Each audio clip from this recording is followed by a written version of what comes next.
Yeah, right at noon. But, coming off the practice field today, I like where we're at. One thing that we're able to do in the secondary right now is develop some young guys early in terms of depth. We have a few guys that are not available for practice, but it's always good to get the young guys reps, develop some good quality depth, and there's going to be some young guys that are going to help us this year. So it's really been good. One thing we got to continue to do is have a consistent mindset with the way that we show up day in and day out. Once we do that, we're pretty damn good. And I'm excited about the future and everything that goes with it.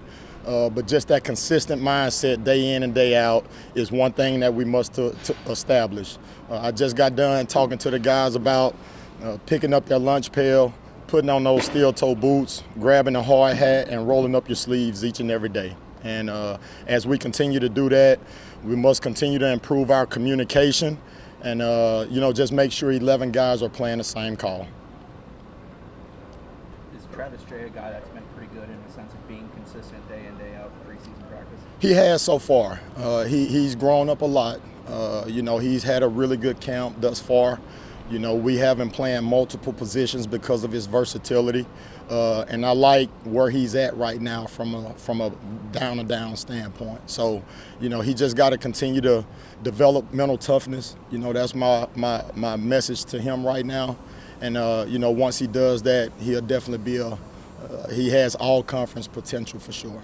How big of an asset is Travis's versatility, the confidence to be able to put him in multiple spots? Yeah. The versatility is something that's important. Whenever you can move a guy around and allow him to play safety and corner, that gives you some flexibility in terms of personnel.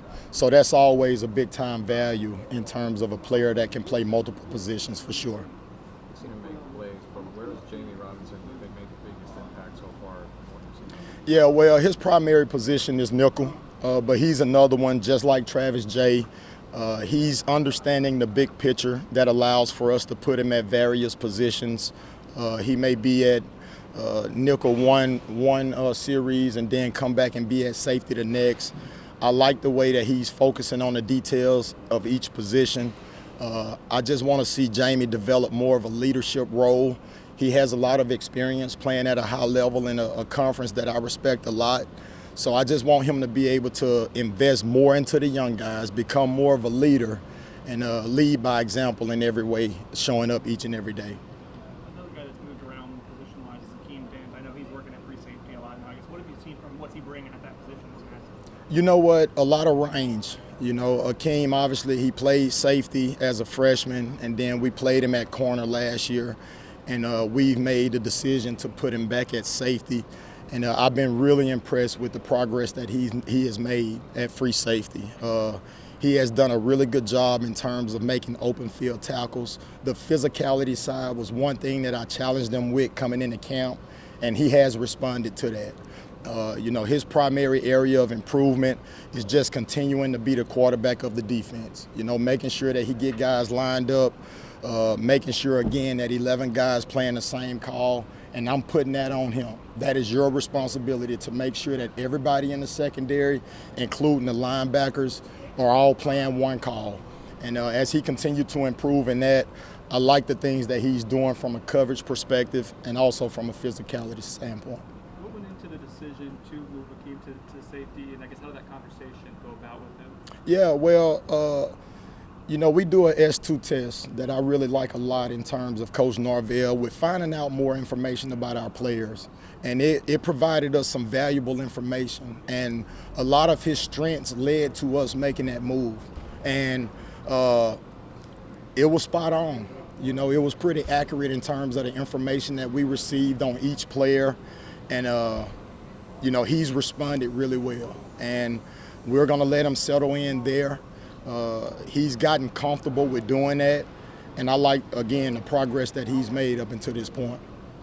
George Brownlee's a guy who rolled through over the course of last season. Yeah. They were major contributor by the end of the year. Have you seen him build on that, maybe step into a bigger role with Asante on? Absolutely. He has really stepped his game up and went to another level. He's a consistent corner. When we hit this practice field, he show up each and every day. And he practiced with the sense of urgency and with the mindset that I wish we had day in and day out at each position in the room. You know, the main thing with Jarvis is, again, leadership.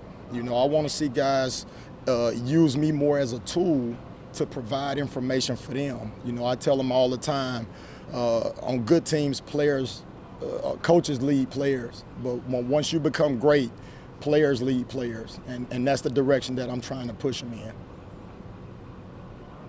These young guys, I know you still have a few more weeks to get guys like Shaheem and Hunter and you know, Kevin ready. I mean, do you have confidence that these next 2 weeks that they'll be ready to contribute? Absolutely. You know, absolutely.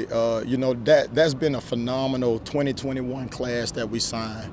And, you know, Kevin had an advantage in terms of being an early graduate, going through spring, and he's picked up where he's left off. He got to continue to still focus on some details within alignments, the communication and adjustments when guys move, and just making sure that, again, that we're all on the same page. Shaheem has been a huge progress from day one of camp. You know, his physicality is unusual. You know, he's a kid that came in and he plays with the confidence as if he's been in college already. You know, the thing for him is just making sure that he can make the mental adjustments as fast as we need and be able to communicate as well with the confidence. You know, and then Hunter Washington, you know, he's exceeded expectations in terms of the way that he compete. I've been pleasantly surprised, and the future is bright with Hunter. You know, he's a kid that plays at a high level from a competitive standpoint. And, you know, each and every play, he's going as hard as you want him to as a coach. And I've been really, really impressed with that. So when you look at those core of guys that we brought in for 2021, I like the way that they show up each and every day. And I'm definitely convinced that the future is bright with those guys. Who is the leader of that group at this point? Is there a guy that you can put your finger on and say he is one kind of leading from the front? Yeah, more with their actions rather than vocal. And you know, that guy would be Miko Dotson. You know, Miko is someone that's a pro. And his presence in the room is really, really good. I am challenging him to become more of a vocal leader. He lead with his actions, which is where it starts. Now let's become more vocal. And again, hold players accountable from a player's perspective. And once we do that, you know, we'll continue to come together as a group. You know, I got the Tallahassee Together shirt on today, and I wore this for the group. Because once we develop the oneness that's necessary to be together, to be a family, we'll really take that next step as a group for sure. Anything else? Perfect. Thanks, Coach. Thank you. Thank you. Y'all have a good evening.